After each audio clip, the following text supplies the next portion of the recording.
Bom, é um prazer estar aqui. Obrigado pelo convite. Acho que eu também não poderia fazer uma apresentação melhor do que a que vocês fizeram.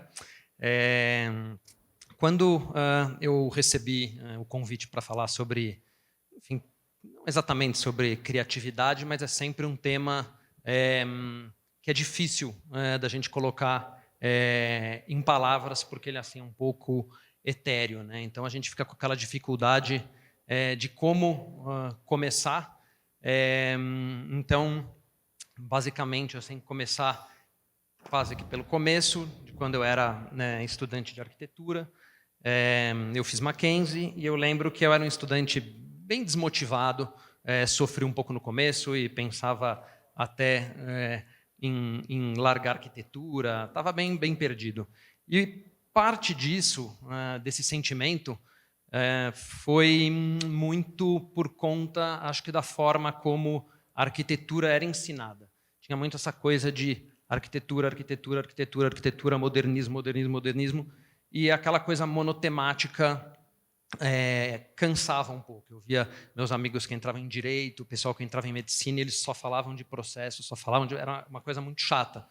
E depois de certo tempo, a gente, pelo primeiro escritório depois que eu passei, que foi onde eu conheci o Domingos, e eu percebi que tinha muito mais na arquitetura do que só arquitetura. Então,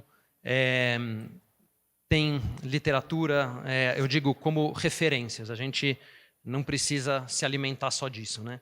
Então, tem literatura, tem arte, tem design, tem culinária, tem muita coisa para a gente ficar só em um tema, né?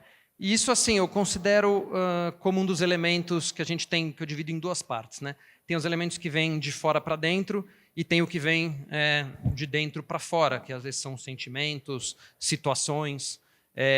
A gente acaba criando em situações de pressão, ócio, paixão, obsessão. Os arquitetos não admitem muito, mas sempre tem lá uma pitadinha de ego, claro, né? E então tudo isso misturado gera um produto. Então é como se fosse uma receita, né? Que você tem lá os ingredientes que você coloca numa panela que e a temperatura são esses sentimentos. Só que ao contrário da culinária, que você vai sempre você reproduz aquela receita e você sabe onde ela vai dar, a nossa ideia é que o resultado seja sempre diferente, né? Existe essa questão da linguagem, mas a gente fala, tem sempre uma linha muito tênue, né, entre a linguagem e a repetição.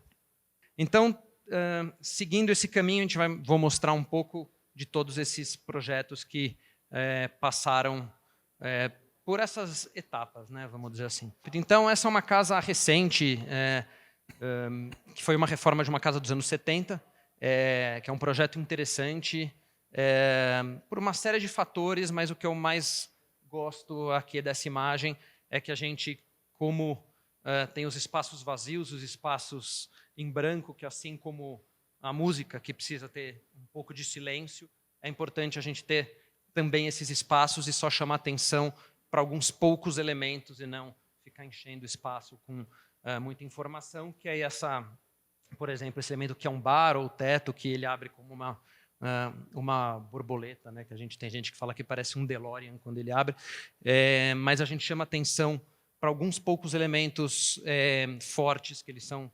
protagonistas em todo o projeto, e todo projeto tem pelo menos um ou dois elementos que a gente gosta de enfatizar como sendo o elemento de personalidade forte de um projeto, e que na maioria das vezes tem também a ver com o cliente. E aqui é um outro projeto que a gente teve a sorte de ser o primeiro projeto do escritório como escritório, que foi a Galeria Melissa em Nova York, que também ganhou o IFE, que a gente fez junto com o Edson Matsu, que ele é o diretor de criação da Grendene, e ele ajudou muito a gente no passo a passo de como pensar, como organizar os pensamentos e conseguir criar um conceito forte e relevante para a loja. Quer dizer, como que hoje é esse dilema, né, que acho que todo mundo tem, de como que você faz esse espaço físico comercial continuar sendo relevante, né, enquanto todo mundo comprando pela internet, etc. O que te faz ir para a loja? E eu lembro, eu não fui para lá, o Domingos foi, mas eles tiveram a percepção na primeira visita de que o imóvel ele era fundo e que ele era uma caverna, né?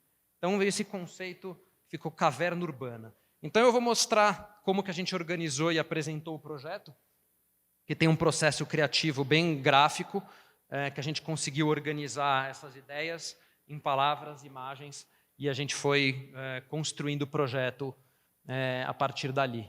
Então, tem algumas imagens que, a princípio, elas parecem que não fazem muito sentido, mas ajudaram a construir esse argumento, que começaram com essa ideia de que parecia um casulo, caverna com silêncio, aí tinha aquela questão do sapato, né, daquele cheiro de chiclete, característico da Melissa, essa coisa da energia de ser um espaço vivo, efervescente.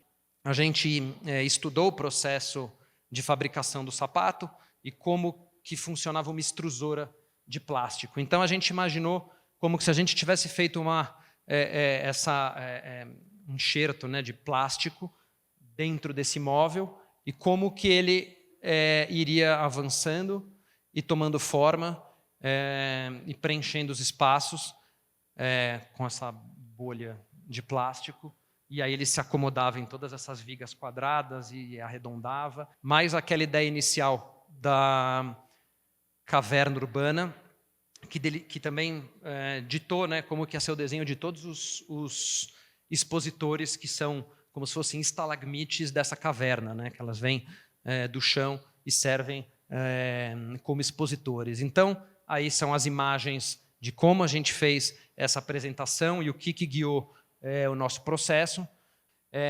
Essa aqui é uma outra peça agora de design, a Luminária Eni, que ela ganhou o IF Gold Awards, que é o prêmio máximo do IF, que só ganhou a gente o Fernando Prado na história, né, das luminárias brasileiras, e que ela tem um princípio muito simples, que é uma base de madeira, uma madeira de reutilização lá do processo da marcenaria Detel, que é quem vende a peça, e uma haste, que pode ser da cor que quiser, e que você coloca lá em 5 posições. Mas ela nasceu de um processo que eu falei antes, um pouco de obsessão, que eu estava... Essa é uma peça dos anos 50, que eu fiquei meio obcecado com ela uma época, assim, achei ela linda, enfim. E aí, um dia, numa viagem, eu andava sempre com um caderninho de desenho, e eu pensei, precisa sair alguma coisa, e eu fiquei copiando o desenho dela na minha cabeça, desenhando. Então você vê que tem praticamente 10, 12 desenhos iguais, que não aconteceu absolutamente nada, até que depois de algum ponto você vê que tem uma certa semelhança, não é a mesma coisa, mas virou essa base de madeira, e aí teve esse conceito que, óbvio, ainda não sabia como funcionava, então também é bom você não ficar muito poluindo assim o que você pensa no começo do processo criativo com conceitos lógicos, porque só atrapalha, mas foi uma peça que, enfim, ela surgiu, não teve, putz, pensei numa luminária, sonhei e vou sair fazendo, teve uma batalha para ela acontecer e virar alguma coisa, enfim, essa é a peça solta da base.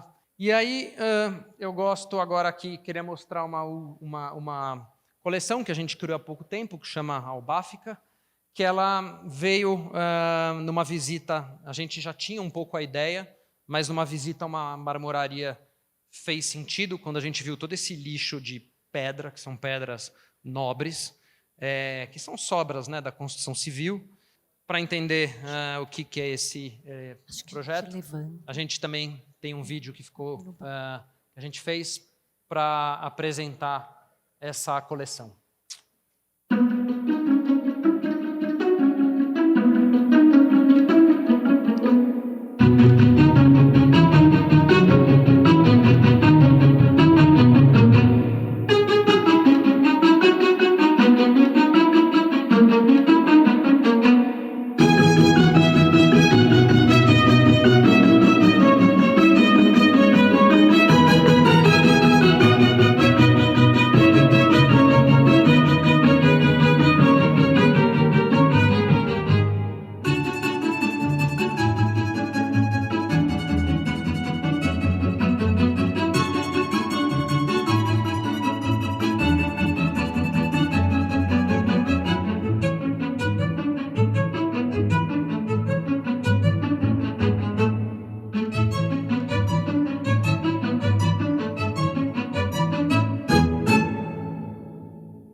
a gente queria mostrar como que, com a criatividade e o design e o desenho, a gente consegue, né, entre muitas outras coisas, também transformar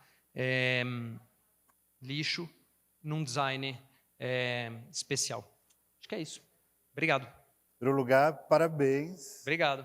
Eu não conhecia tanto o seu trabalho, conhecia alguma coisa, por exemplo, eu não conhecia esse trabalho de desenho de móveis, objetos.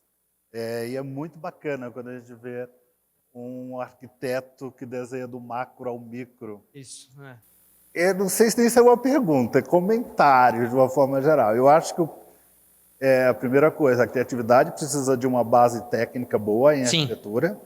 Precisa de alguns domínios. Acho que o domínio do desenho à mão livre é bom, ajuda para chuchu a criatividade. Sim, eu aprendi, é engraçado, eu sempre achei que eu desenhava bem, até quando eu entrei no cursinho, e aí eu vi que os caras desenhavam melhor, aí eu achei que eu aprendi, aí eu entrei na faculdade e eu vi que eu não desenhava bem. Aí eu entrei no primeiro escritório, onde eu conheci o Domingos, lá no ISAI, aí eu vi que eu não desenhava nada. E é bom, porque a gente vai sempre subindo a régua e vai correndo atrás. Eu corri inteiro. Você melhora com o tempo, com o Muito. desenho. E o Domingos que me ensinou a desenhar. Então você vê até essa coisa do modelo. O Domingos trabalhou com o Niemeyer, com o Marcos Acaiato. Então ele também teve. E claro, tem a mão dele muito forte em todos os projetos. Então, essa coisa da técnica, quando a gente começou o escritório muito novo, a gente quer, como você falou, a gente tem as ideias, mas como que elas param de pé, né? Você tem que ter isso. Quando começou, não tinha, né? Então foi legal ter alguém como o Domingos do meu lado que foi fazendo toda essa energia, como você falou, parar de pé, né? E outra coisa é referência, boas referências. Sim, né? Exatamente. Bons nomes, assim, que a gente precisa se inspirar. Às vezes, quando você falou das circunstâncias e das pressões, às vezes você não tem tanto tempo para ficar pensando. Então, eu sempre faço isso. Vou confessar aqui. Às vezes, eu não atuo tanto quanto arquiteto, mas uma vez arquiteto, sempre arquiteto. E eu sempre atuei como jornalista e como curador na área de arquitetura. Então, eu sempre penso assim, eu trabalhei lá no início com Arthur Casas. Legal. Então, às vezes eu falo, como que o Arthur Casas faria? Você eu entendo. Já. Ter essas referências boas, assim, como as pessoas que a gente admira de alguma forma faria.